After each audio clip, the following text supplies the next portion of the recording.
Salut tout le monde, c'est Juliana. Je vous retrouve aujourd'hui pour une vidéo qui sera pas super palpitante parce qu'on va parler d'un sujet qui est pas très joyeux entre guillemets, hein, même si c'est pas, on va pas parler de dépression non plus, puisqu'ici on va parler aujourd'hui de baby blues.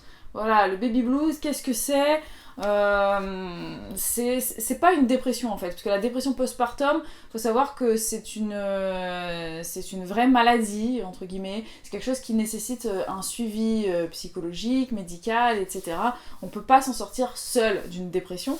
Le baby blues, c'est plutôt passager en fait, c'est quelque chose, c'est une petite.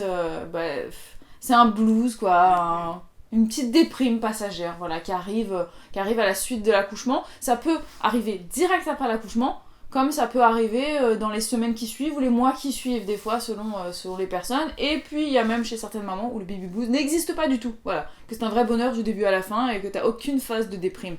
Ça reste quand même quelque chose d'assez rare. Donc, s'il y a déjà un premier conseil que je peux vous donner, c'est préparez-vous à ce que vous fassiez probablement un petit baby blues, donc voilà. Mais vous inquiétez pas, c'est normal, ça veut jamais dire qu'on n'aime pas son enfant, ça veut jamais dire qu'on regrette d'être parent. C'est juste normal, et encore plus pour une femme, puisque avec la chute des hormones qu'on a suite à un accouchement, c'est quasiment fatal. Voilà, le baby blues arrive. T'es plus le centre d'intérêt en fait. À partir du moment où t'as accouché, c'est plus toi qui est importante, c'est le bébé. Et c'est le cas pour toi, et c'est le cas pour tous les gens qui t'entourent en fait. Ils viennent pas te voir toi, ils viennent voir ton enfant. Donc c'est quelque chose qui peut être mal vécu chez certaines personnes. J'ai eu 2 accouchements, donc je vais vous parler de mes 2 baby blues, puisque j'ai fait un baby blues pour les 2 grossesses, enfin pour les post-accouchement des 2, mais pas de la même manière. Donc je vais plus m'étaler sur le premier, parce que c'était un vrai baby blues qui a commencé dès la maternité en fait, puisque je me suis retrouvée très souvent seule la journée avec mon bébé. Et en fait, j'étais pas du tout prête aux difficultés d'être maman, j'étais pas du tout prête au fait d'avoir un bébé, je savais pas, je pensais que je serais incapable de m'en occuper. J'ai même fondu en larmes un jour à la maternité en regardant ma fille. Je l'ai regardée, je me dis mon Dieu, qu'est-ce que je l'aime. Je l'aimais tellement en fait que ça me faisait mal, que ça me faisait peur. Et que je me disais, j'ai peur de la perdre en fait. Donc je pleurais parce que j'avais peur de perdre mon enfant, ce qui peut paraître totalement fou. Parce que tu devrais juste être heureux de te dire, voilà, j'ai mon enfant dans mes bras, je l'ai attendu pendant 9 mois. Non, moi j'avais peur qu'elle meure. Voilà, En fait, on a des peurs complètement irrationnelles. Et en plus, j'ai eu un choc après mon accouchement. Parce que, cliquez sur le i ici si vous n'avez pas encore vu l'histoire de mon premier accouchement. Mais j'ai un peu été choquée par mon accouchement, puisque ça a été un déclenchement. Et je ne m'y étais pas préparée, on m'avait rien expliqué, et ça a été très long, ça a été très fatigant, ça a été une péridurale qui n'a pas fonctionné, des douleurs auxquelles je ne m'attendais pas, que je ne m'étais pas préparée, j'ai pas eu de préparation à l'accouchement pendant toute ma grossesse. Bref, ça a été un petit peu traumatique, entre guillemets, et donc les premiers jours ont été difficiles par rapport à ça. En plus, j'étais entourée par une équipe de puéricultrices qui était très sympathique, mais qui venait sans cesse dans ma chambre pour me donner des conseils à tout va et pour me dire un petit peu ce que je fais, si c'est bien, si c'est pas bien. Et en fait, je me sentais terriblement jugée parce que j'ai des prothèses mammaires et j'allaitais. Et voilà, la puéricultrice qui venait tous les jours me dire et me faire comprendre qu'en gros, mon allaitement risquait d'être compliqué parce que j'avais des prothèses mammaires. Voilà, donc déjà je sentais ce jugement et cette critique constante qui me faisait un peu perdre confiance en moi. Et donc ça rajoutait à mon état un petit peu de panique que j'ai ressenti après la naissance d'Elena. Et le retour à la maison, n'en parlons pas. Je me suis sentie dépassée. J'avais mes parents qui étaient là au début, et bien sûr mon mari, mais on était tous les deux un peu désemparés et on se sentait seuls et on a, enfin je dis on, j'en sais rien pour lui, je pense que ce serait bien qu'à la fin de la vidéo il vienne nous donner son avis pour tous les papas. D'ailleurs je pense que ça peut être quelque chose d'intéressant, mais pour ma part je me sentais totalement perdue et j'avais l'impression de ne pas pouvoir m'en sortir. Donc au début j'ai énormément pleuré, j'ai pleuré plein de fois, j'avais peur de pas savoir faire, j'avais peur parce que je reconnaissais plus mon corps. J'avais l'impression d'avoir un ventre qui était mou, qui était vide, Je m'étais pas préparée à ça physiquement, je m'étais pas préparée au fait que j'allais plus ressentir mon bébé bouger, donc j'avais l'impression que le bébé que j'avais à côté de moi, on me l'avait volé de mon corps, enfin c'était j'avais plein de pensées un peu parasites, négatives et tout, j'étais pas bien. Et donc ça a été ça pour mon premier baby blues. Et pour le deuxième, ça a été beaucoup plus diffus et c'était jamais en rapport avec mon corps. Ça, parce que je m'y étais préparée, je le savais, je l'avais déjà vécu. Ça n'a jamais été en rapport avec la peur de perdre mon bébé puisque j'avais confiance en moi en tant que maman. Mais c'était plutôt la fatigue en fait. La fatigue qui est tellement forte, tellement intense que ben voilà, j'avais et j'ai peur d'être fatiguée. Voilà, j'ai peur d'être tellement fatiguée que je vais pas pouvoir m'en sortir. Mais cette fois-ci, je gère beaucoup mieux mon baby blues qui est encore là à 2 mois post-accouchement. Mais qui maintenant est plutôt, voilà, c'est juste une fatigue qui fait que parfois je vais être un petit peu déprimée parce que, ben voilà, je manque de sommeil, je manque cruellement de sommeil en tant que maman 2 fois, forcément. Mais je sais que ça va passer, donc c'est pour ça que maintenant, dans cette deuxième partie de vidéo, j'aimerais surtout venir sur quelques petits conseils que je peux vous donner. Et le premier, ce serait de vous préparer à l'après-bébé. Voilà, on le dit jamais assez, mais sachez que quand vous aurez votre bébé, vous pourrez moins dormir, vous pourrez moins faire ce que vous voulez, vous aurez plus le corps que vous aviez avant la grossesse. Toutes ces choses-là sont des choses qui peuvent paraître super évidentes, mais il faut vraiment les intégrer et savoir que la vie, elle sera plus la même après l'arrivée d'un bébé. Et voilà, se préparer à ça tout simplement, psychologiquement, pour qu'ensuite, quand ça arrive, eh ben, c'est un peu plus facile à encaisser.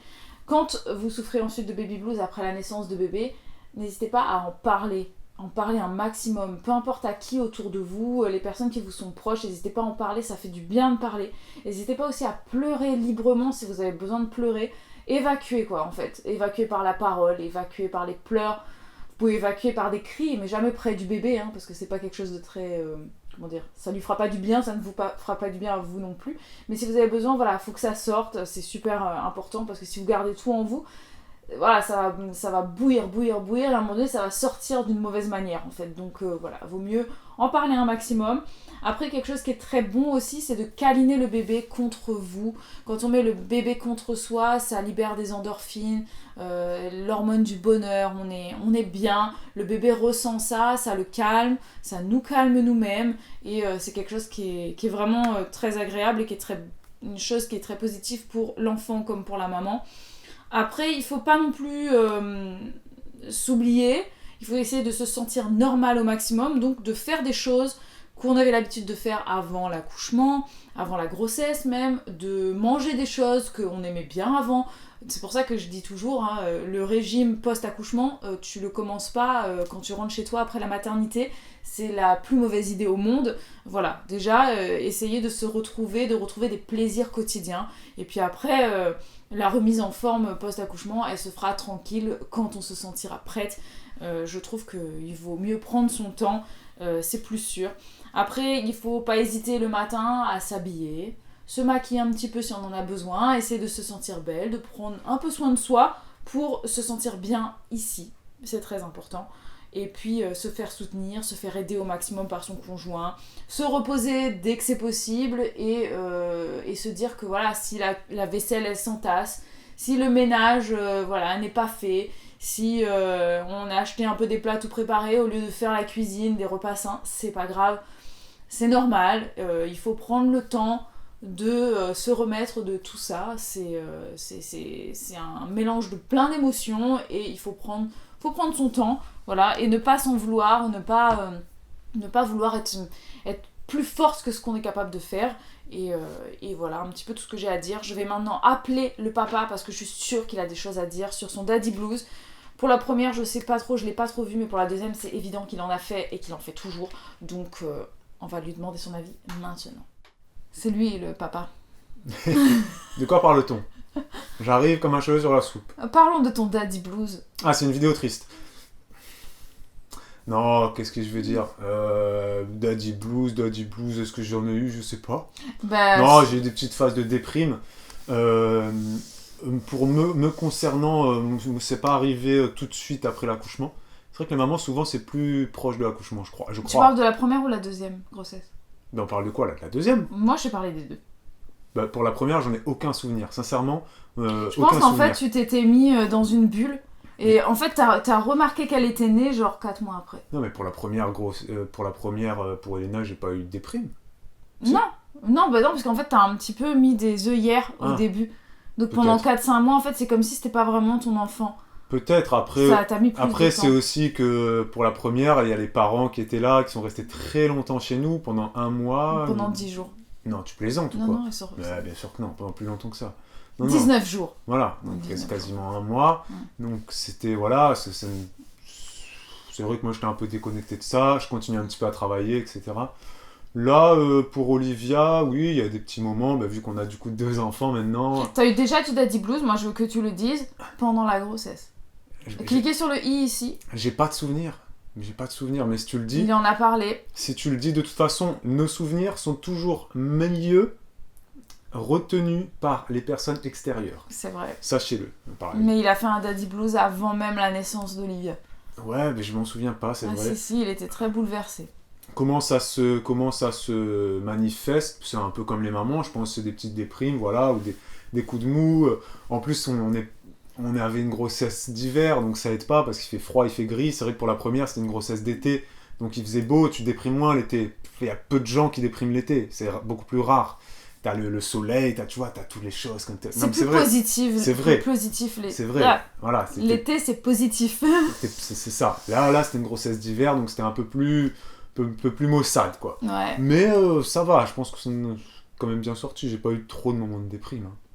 Non. Ça a été... Mais là, en ce moment, c'est vrai que c'est là que ça commence à être plus difficile, je trouve. C'est la fatigue, en fait. C'est la fatigue qui va faire qu'on a des petits moments de déprime. C'est pas vraiment... Oui, c'est ça. Mais en fait, le baby blues, c'est un terme assez général. Oui. Qui maintenant est utilisé un peu tout le temps. Je pense que tout le monde fait un peu de baby blues. Parce que tout le monde, à un moment donné, a une petite phase de déprime. Ouais. Qu'on soit maman ou papa. Après, tout le monde. C'est pas vraiment tout le monde, mais il y a toujours des exceptions. Mais après, c'est surtout que c'est un degré différent selon les personnes. Donc moi, c'est toute petite déprime journalière comme ça. Voilà, j'ai envie de rien faire. Dès qu'elle pleure, ça me fatigue. J'ai envie de sortir de la maison et de partir parce que j'ai pas envie à faire avec ça. Et il y a des mamans ou des papas, ça va être plus long. Ouais. Ça va durer 2 jours, 3 jours, 1 semaine, 1 mois. T'as des mamans, elles ont des vrais baby blues. Quand ça devient de la dépression postnatale. Comme l'a dit Bibou, c'est de la dépression postnatale. Et là, il faut absolument se faire aider. Aller voir sa sage-femme ou son médecin traitant, peu importe. D'ailleurs, il y a des tests qu'on peut faire sur Internet gratuitement qui te donnent un petit questionnaire et qui te font répondre à certaines questions pour déterminer si tu fais du baby... Non, si tu fais du baby blues, c'est de la dépression postnatale. Ouais. Et je sais qu'il y a des types de questions, ça va être du style, par exemple, est-ce que vous trouvez que votre vie est pourrie? Est-ce que vous trouvez que vous êtes quelqu'un de malheureux? Là, c'est dépression, c'est pas baby blues. Est-ce que est-ce que vous avez la sensation que vous n'aimez pas votre enfant? Il y a des questions comme ça. Non, mais c'est vrai, oui, quand t'arrives à ce stade-là, c'est de la dépression. C'est pas que t'aimes pas ton enfant, c'est juste que t'es en dépression. Donc, mais voilà, pour le baby blues, donc le papa aussi en a, mais je pense que c'est quand même moins fort que les mamans. Et c'est surtout lié à la fatigue, au surmenage, au fait de se sentir pas capable de faire des choses, au fait de se sentir que la maman fait tout et veut tout faire, et que nous, on est des bons à rien. Non, c'est surtout, je pense que vous avez la sensation... les papas tout est lié, Oui, et puis les papas ont beaucoup la sensation...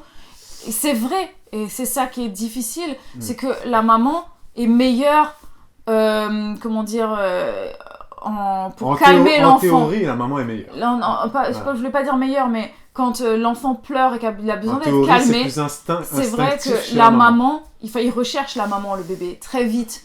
C'est instinctif, c'est animal. C'est ça, c'est un lien qui est animal, qui est très très fort, et en ce sens, le papa peut pas remplacer la maman. Nous, papa, on doit réussir à se détacher de ça, à se dire, voilà, c'est comme ça. Normal, Après, c'est pas vrai pour tous, hein. Il y a des mamans qui n'arrivent absolument pas du tout à calmer les premières semaines, les premiers mois qui sont perdus, et heureusement, elles ont un papa, un mari, qui lui sait faire, c'est instinctif chez lui, donc il y a aussi ce type de cas-là. Bien sûr. Et voilà, comme l'a dit Bibou, parlez-en de vos petits moments de déprime. Et si vous êtes tous les deux déprimés en même temps et que ça dure trop longtemps, faites-vous aider. Médecin. Ouais, ok les amis. Faites-vous aider. Voilà. Ayez pas honte. Surtout n'ayez pas honte de demander de l'aide. Voilà. Vous n'êtes pas les seuls. Voilà. J'espère que cette vidéo vous a aidé. Ouais, et j'espère que si vous n'avez pas encore d'enfant, ça vous a pas fait trop peur. Parce que c'est pas le but. Hein. Non, mais le baby blues, c'est normal. C'est comme quand ton patron t'engueule, par exemple. Et ben ton patron t'engueule, t'as des gens, ils vont y penser pendant toute une journée, ils vont être déprimés, ils vont pas être bien. Ou ton prof, ou je sais pas, ou ton papa, j'en sais rien, peu importe. Et puis il y en a qui vont le prendre à cœur et pendant une semaine, ça va les travailler, tu vois, les ronger. Genre par exemple, si t'as un petit carambolage, tout petit carambolage. T'as des gens une heure après, c'est bon, c'est rien. Et t'as des gens une semaine après, ils sont là, limite ils veulent plus aller travailler. Non, tu vois. Donc chacun a son degré de gestion du baby blues, du stress, de la déprime, etc. Juste si ça dure trop longtemps, faut faire quelque chose. Voilà. Faut pas rester là-dedans. Voilà. Je pense qu'on a un petit peu tout dit. N'hésitez pas à réagir en commentaire pour nous parler, vous, de vos baby blues ou dépression postnatale, vos conseils pour se sortir de là. Si vous êtes papa, commentez. Ouais. Si vous regardez en couple, à deux, commentez au nom du père. Au nom du père et au nom de la mère. Enfin voilà, vous avez compris ce que vous voulez dire, quoi. Et puis nous, on vous dit à très vite pour de nouvelles vidéos. Ciao, ciao. Ciao.